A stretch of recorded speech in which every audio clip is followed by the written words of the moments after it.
a part of the daily academic diet of every scholar at Oxford and Cambridge was to walk in the woods and commune with nature.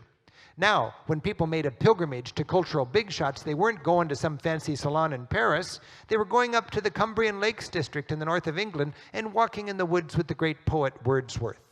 Turner is a great romantic landscape artist, and he would paint seascapes and he would paint landscapes that really pull you in to the wonder of nature. When you go to the Lake District in northern England, that's where you find the power of nature in such a beautiful way.